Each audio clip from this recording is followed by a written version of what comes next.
The EU says it will impose new sanctions on Belarus over its treatment of migrants as thousands camp at the border trying to get into Poland. Neighbouring Lithuania has declared a state of emergency on its border. The United Nations says at least 16 of its staff members have been detained in the Ethiopian capital, Addis Ababa. A UN spokesperson said Ethiopia's Ministry of Foreign Affairs has been asked to release them immediately.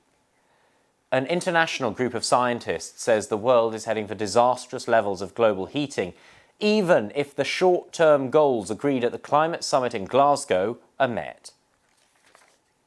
A study in Britain suggests that people who go to sleep between 10 and 11 at night have better heart health than people with other bedtimes. The scientists behind the study believe synchronizing sleep to match our internal body clock may be important. The World Food Programme has won the 2020 Nobel Peace Prize for its efforts to fight hunger around the world. The president of Kyrgyzstan says he is ready to resign once a new cabinet is named. The country has been dealing with unrest since opposition activists seized government buildings. Indonesian President Joko Widodo defends a new law that critics say will harm the environment and workers' rights. And U.S. federal investigators charge 6 men with planning to kidnap Michigan Governor Gretchen Whitmer. We start here in Japan, where the number of new coronavirus infections remains low. Meanwhile, officials of the ruling parties are creating measures to help people who suffered from the economic fallout of the pandemic. Authorities across Japan reported 204 new infections on Tuesday. 30 of them were in Tokyo. Daily cases in the capital have been under 50 for the past 24 days. The health ministry says 99 COVID patients are in serious condition. The number is below 100 for the first time since August of last year. The Liberal Democratic Party and its coalition partner Komeito have agreed to provide about $900 for each child aged 18 or younger to support families raising children.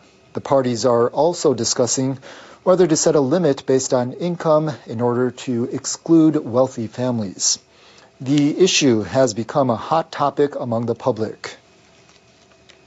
The government should not set an income ceiling.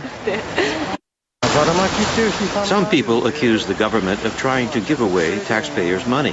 It's better to have an income ceiling. Meanwhile, an employee of a travel agency says her company may have illegally received government subsidies.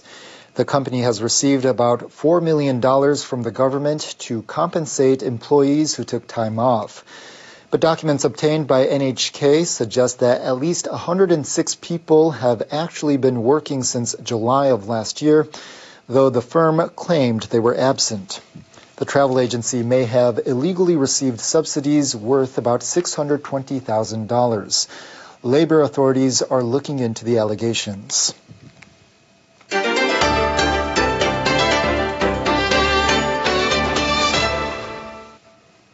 The World Health Organization and the United Nations Children's Fund launched a polio vaccination campaign in Afghanistan on Monday with the support of the Taliban. Afghanistan and neighboring Pakistan are the only countries in the world where polio has yet to be eradicated. Polio causes paralysis of the limbs and can lead to death. Young children in particular are susceptible to the infectious disease, but it's preventable through vaccination. In Kabul, health workers visited the homes of children to administer the vaccine. In the past, the Taliban have claimed that vaccinations were part of a Western plot. But on this occasion, the Taliban leadership expressed support for resuming the program. We are asking the Taliban to help us in this program because it's a good thing to do and we don't have any problems. The Taliban-run health ministry says 68,000 workers are going door-to-door throughout the country and aim to vaccinate 3.3 million children during the 4-day campaign. Pakistan says it's agreed to a month-long ceasefire with Islamist militants in the country. The deal was brokered by the Taliban in neighboring Afghanistan. The government announced the agreement with the Pakistani Taliban on Monday.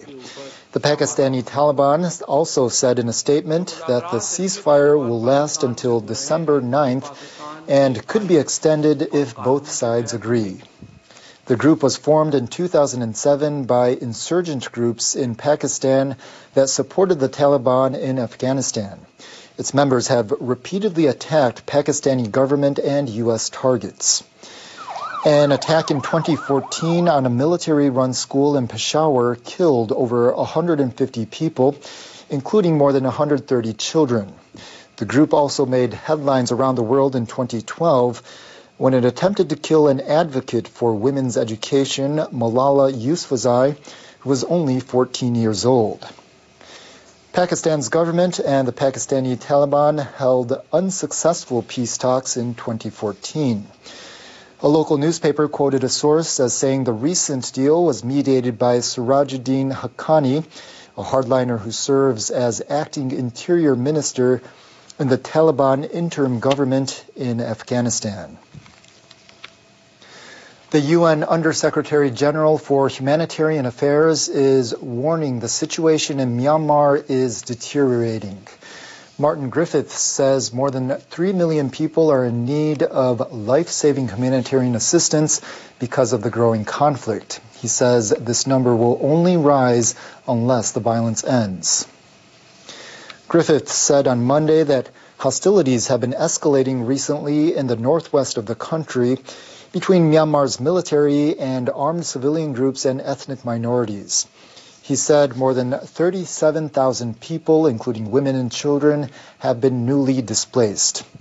He added that more than 160 structures have been burned, including churches and the offices of a humanitarian organization. Griffith said the attacks against civilians and infrastructure must stop immediately. He called on the international community to fund a response that will help the people of Myanmar. Japan's defense ministry has corrected its initial assessment of a North Korean ballistic missile launch in October. Officials now say the North fired only one, not two. On Tuesday, the officials confirmed the test involved a new type of submarine-launched ballistic missile, but they also said an advanced warning radar system detected another object and wrongly determined it to be another ballistic missile.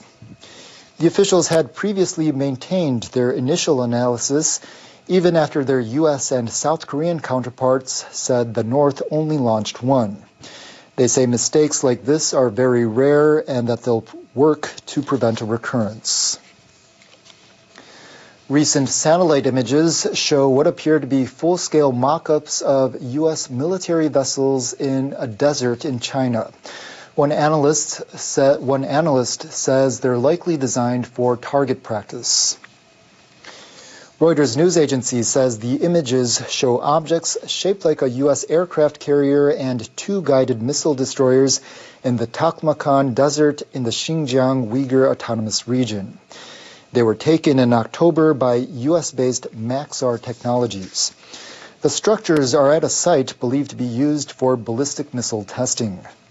And there's also what looks like a ship-sized object mounted on a railroad.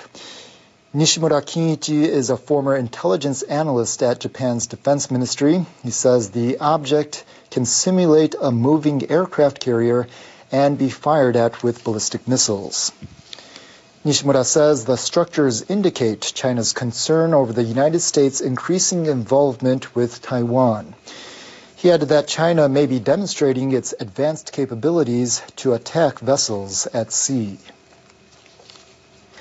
The family of a Sri Lankan woman who died at an immigration facility in Japan has filed a criminal complaint against former senior immigration officials, accusing them of killing her. Wishma Sandamali was detained at an immigration facility in the central city of Nagoya for overstaying her visa. She complained of ill health in January and died 2 months later. She was 33. Wishma's sister Purnima and a lawyer for the family lodged the complaint with the prosecutors on Tuesday. They alleged that at least 7 people, including the head of the facility at that time, continued to detain Wishma because they did not care if she died. The officials knew Wishma was in poor health from her urine test, but they didn't take her to hospital. They are heavily responsible. Last month, the younger sister watched footage taken 3 days before Wishma's death. It showed officers trying to feed her even after she vomited. The immigration authorities released a final report in August admitting Wishma was not given proper medical care after she complained of being sick. But her family is not accepting the report as a sufficient explanation of events leading up to her death. The authorities declined to comment, saying they are in no position to answer questions. Police in Tokyo suspect a Subaru car dealership of releasing alternative chlorofluorocarbons into the air by improperly disposing of commercial air conditioners. Alternative CFCs are believed to contribute to global warming. The auto seller demolished an outlet between February and March. Police on patrol found workers destroying air conditioners with heavy machinery and releasing gases. Alternative CFCs are used as coolant in air conditioners and refrigerators. Their greenhouse effect when released can be more than 10,000 times greater than that of carbon dioxide. Owners of commercial air conditioners and refrigerators are required by law to have alternative CFCs recovered by registered operators when disposing of units. But the car dealer and demolition firm failed to follow the rule. The law on the management of CFCs was revised in April last year to impose tougher penalties following a series of violations.